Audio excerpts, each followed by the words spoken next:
Hey everyone, hope you're doing well. Today on Collection of Lessons, I'm talking about justifying debt. And I know I've talked about a few things about, either money, housing, debt, credit cards, being debt-free, whatever, right? This is part of my Collection of Lessons series. Anything I say on this channel is not anything advice. And let's get into it.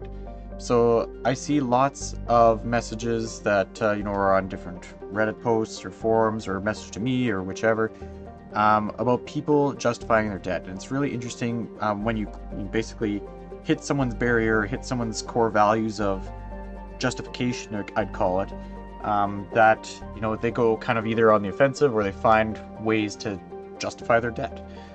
So let's get into a few examples of that and see how it goes. So I know the very first thing that I see everywhere is about credit cards. And about credit cards, people will say, well, credit cards are great because, if I pay it off within, 14 days or whatever, or 21 days, there's a grace period, right? And that grace period means, zero interest, right? Before it kicks into the, let's say 20% interest that, normal credit cards usually are, unless it's like a low interest rate one or whatever, but there's usually a grace period, right? And that grace period usually is 14 days. I think it's 21 days in some cases, but people will say, well, if I pay my credit card within this time and this, credit card makes me either 1% cash back,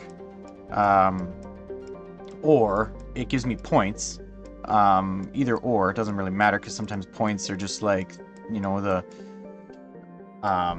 the I don't know, way that they can manipulate, and disassociate you from your dollars, basically.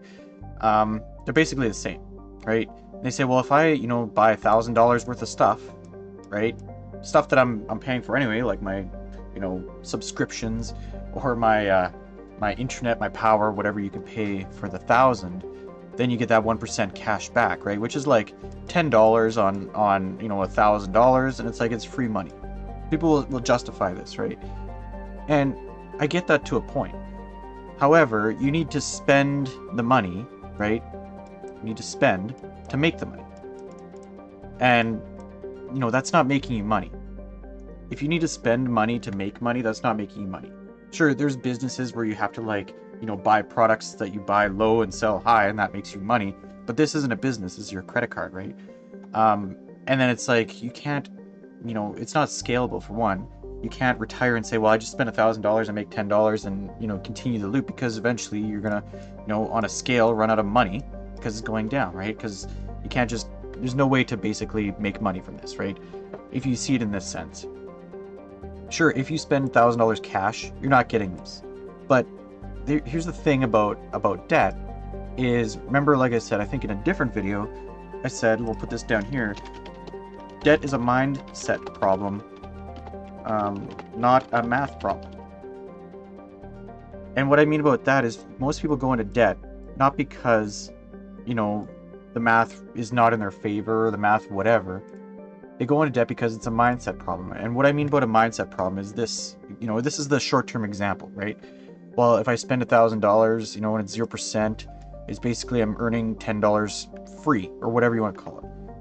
And then it's like, people will go this far, and then people will start, because they have this mindset of that, they'll continue on and they'll say like, well, my car, we'll just make it like a little car here with 2 wheels, and it's great. My car is on a 5-year,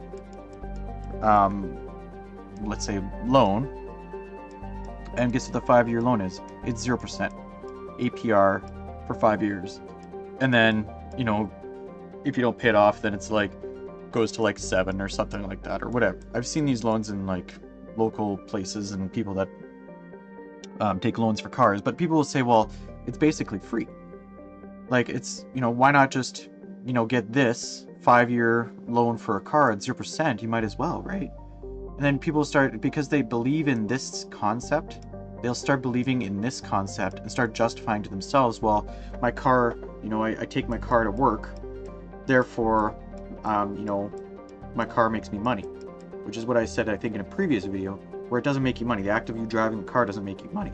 The act of you working makes you money, right? People don't disassociate themselves from the vehicle that gets them to work, and they include it in, well, it's bundled into work, which the expense of a car is bundled into work, but the car doesn't make you money. It doesn't, it doesn't do anything, right?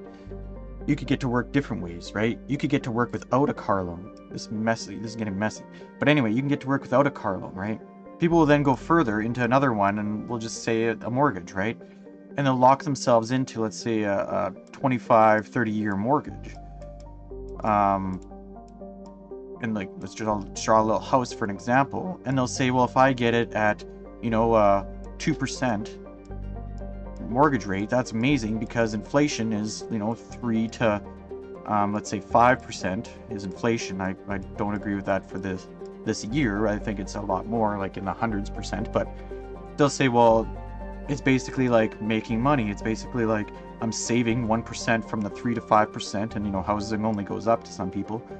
And they'll start justifying a mortgage. So now this person that has justified their 14-day grace period in their credit card now has a car loan at 0%. They're still justifying, and then they have a 25-year mortgage at 2%, and then it continues on to lines of credit, to making poor decisions, and that type of thing. So that's why I think debt is a mindset problem and not a math problem, because if you went into the math of it, you'd realize that this 0% was actually like included in the price. Of course, they're not going to sell you a car at a loss. They're going to try and make money, right? So then they just build it into the price, and then the 0% that you're paying is actually something different. And then the penny pinching that you're doing on this $1,000 that you're spending anyway is more penny pinching, right? You're basically like clipping coupons. And think of like what Dave Ramsey says. What do broke people do? Broke people look for coupons, right? They look for deals. They always look to lower the price. They don't look for value in anything. They look for trying to, it's all about me. It's about me saving money, me making money, and you justify to yourself, like if you spend $100 on a Costco membership or whatever you have, you'll justify, the reasons why you'll spend 100, but then you'll spend 10K or something at Costco for the year and save, 2K or whatever, which is basically the same justification that I had over here in this area, where you're spending $1,000 to make $10, and in your mind you're making $10. Really, you're in this sense, if you want to look at it literally, you're sure making in quotes $10, but you're spending $1,000 to do so. And what are the $1,000 you're spending on? What are the decisions that you made there to make that? If you spend $100 at Costco for the membership for the year, of course you're going to try and shop there as best you can, right? And then you'll justify to yourself, well, look, I made $100 turn into 2K worth of savings. You're saving money.